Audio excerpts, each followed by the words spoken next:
Shalom teman-teman. Apa kabarnya? Semoga yang di rumah tetap baik-baik kabarnya, sehat ya. Oke, jadi hari ini aku akan coba berbagi dengan teman-teman yang di rumah ataupun juga teman-teman saya yang di sini bagaimana kita belajar untuk menikmati membaca firman Tuhan ya. Kan kita akui saja kadang-kala kita bosen, kita males nih. Tuh lihat packagingnya aja udah setebal begini. Tapi ini isinya adalah firman Tuhan. Isinya adalah kebenaran. Nah, ini yang akan memberkati hidup kita, ini yang akan mengubahkan hidup kita. Nah, oke. Jadi metode apa yang saya mau bagikan hari ini untuk teman-teman di rumah, teman-teman TPI sama teman-teman di sini adalah dengan metode SOAP, yaitu SOAP. Ya, itu singkatan dari itu. S-nya itu adalah subjek. Jadi setelah kita baca firman Tuhan, kira-kira topik yang kita mau kasih dari pembacaan kita itu apa? Ya, tema yang kita mau kasih, yang kita bisa buat dari situ apa? Gitu. Kemudian ada O, yaitu objeknya. Apa yang kalian dapat? Sisanya Bro Timothy mungkin dapatnya berbeda. Ya, nanti kita bisa langsung sampaikan. Kemudian ada A itu adalah application-nya ataupun penerapannya. Nah, jadi dari ayat firman Tuhan itu kira-kira apa yang kita bisa terapkan di sana? Nah, di prayer itu adalah wish kita atau doa kita, apa harapan kita setelah kita membaca firman Tuhan itu. Apakah ada sesuatu yang mungkin teman-teman izinkan untuk Tuhan rubah karakterku yang ini. Nah, seperti itu. Tuhan berikan aku talenta untuk aku bisa berbuat ini itu segala macam. Nah, seperti itu. Oke, ready? Oke, teman-teman yang di rumah aku harap juga ready. Kita akan buka di dalam Matius pasal 5. Saya yakin ini adalah ayat firman Tuhan yang sudah sering kita dengar di gereja, di sekolah, mungkin sudah sering kita baca juga. Nah, oke. Jadi di sini ada topik garam dunia dan terang dunia. Oke. Jadi aku akan coba bacakan. Teman-teman baca yang di rumah, baca sendiri. Teman-teman yang di sini bisa baca dalam hati. Oke. Firman Tuhan dalam Matius pasal 5 ayat 13 sampai 16. Demikian firman Tuhan. Kamu adalah garam dunia. Jika garam itu menjadi tawar, dengan apakah ia diasinkan? Tidak ada lagi gunanya selain dibuang dan diinjak orang. Ayat 14, kamu adalah terang dunia. Kota yang terletak di atas gunung tidak mungkin tersembunyi. Lagi pula, orang tidak menyalakan pelita lalu meletakkannya di bawah gantang, melainkan di atas kaki dian sehingga menerangi semua orang di dalam rumah itu. Ayat yang terakhir, demikianlah hendaknya terangmu bercahaya di depan orang. Nah, supaya mereka. Kita akan coba dulu ulas tentang subjek. Nanti mulai dari saya, kemudian teman-teman dari kanan ke kiri. Oke. Kalau dari saya, subjek yang saya bisa dapat atau saya bisa kasih dari perikop yang kita baca adalah tentang hidup yang berdampak untuk orang lain, ya kan? Hidup yang berdampak untuk orang lain. Menurut saya sangat jelas ya firman Tuhan ini tentang garam dan dunia. Bahkan sangat gamblang dikatakan firman Tuhan bahwa ketika garam itu menjadi tawar, dengan apa diasinkan, nggak ada gunanya. Jadi dikatakan juga tadi tentang terang dunia. Bagi saya ini adalah berbicara tentang hidup yang berdampak untuk orang lain. Oke.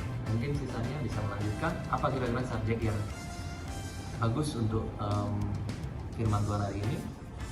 Kalau dari aku sih subjeknya lebih ke hidup berbeda dari orang lain. Oke. Hidup berbeda ya? Iya, berbeda dari ya, orang-orang yang ada di sini. Oke. Luar biasa ya. Aku dapatnya apa, dia dapatnya apa. Different, berbeda. Aku lebih konsentrasi lagi di ayat yang ke-15 dan 16 sih Kak. Wow, beda. Yang lagi pula orang tidak menyalakan pelita lalu meletakkannya di bawah gantang, melainkan di atas kaki dian sehingga menerangi semua orang di dalam rumah itu. Demikianlah hendaklah terangmu bercahaya di depan orang supaya mereka melihat perbuatanmu yang baik dan membiarkan responmu di surga. Jadi itu kenapa aku ambil ayat ambil subjeknya tuh hidup berbeda dari orang lain.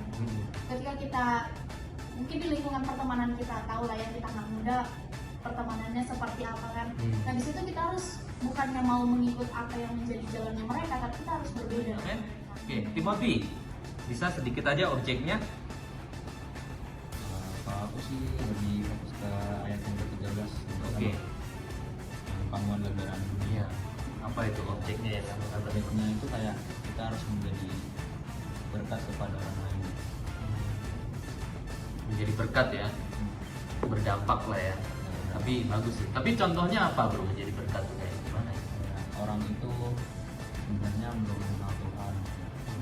Kita ambil nasihat agar ayo datang ke gereja, kita jadi Tuhan bareng-bareng. Oh, mantap nih, penginjilan. Bagus ya. Mau jadi pendeta nggak bro? Amin. Mau ya?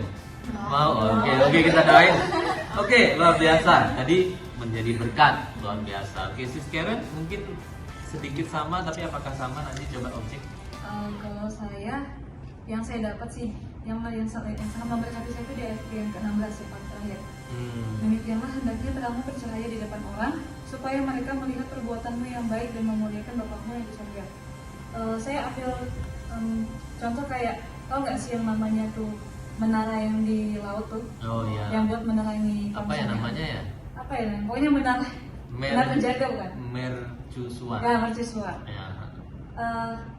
Saya lebih dapat ayat ini tuh kayak ya seperti itu, maksudnya mungkin orang nggak memandang waktu siang hari atau tapi Oh, saat oke. orang butuh, saat misalnya kegelapan ada, kan mereka nggak bisa menyender ke pelabuhan kalau nggak ada yang namanya mercusuar. Jadi maksudnya dimanapun kita berada, kalaupun mungkin kita nggak dihargai, nggak dilihat, tapi tetaplah kita menjadi sesuatu yang bisa berguna buat orang, sekalipun itu nggak dinilai. Tapi percayalah, ada yang melihat dan ada yang menilai itu bahwa dan bahkan Tuhan memberikan upah untuk kita kalau kita melakukannya. Oke, luar biasa teman-teman. Tadi dibilang jelas sekali. Meskipun nggak dilihat orang, mungkin ya udahlah orang anggap remeh kita, tapi Sis Karen bilang kita masih harus dan tetap harus bisa untuk berdampak buat orang lain. Positif teman-teman lihatnya. Oke, Sis Mawar terakhir. Kalau apa yang saya dapat di sini sih tentang pembacaan ayat ini, saya ingin pribadi saya ingin menjadi benda yang sekalipun kita lihat kecil tetapi bisa menerangi seluruh dunia, yaitu seperti bintang gitu. Oke, bintang lah ya. Iya. Keren ya, bintang. Jadi teman-teman juga mungkin di rumah bisa kasih subjek sendiri ya. Kira-kira dari pembacaan kita hari ini apa sih yang dapat gitu? Apakah sama bintang? Apakah sama kayak saya hidup yang berdampak ataupun apa tadi kayak teman-teman? Oke. Jadi luar biasa ya. Jadi kita apa yang kita baca ternyata berbeda loh. Bahkan Alkitab mengatakan ini menjelaskan tentang garam dunia dan terang dunia. Ternyata kita bisa punya itu. Jadi terang dunia ini luar biasa sekali teman-teman ya. Menggambarkan kalau kita lihat di gunung ada satu lampu yang nyala, itu pasti jadi pusat perhatian.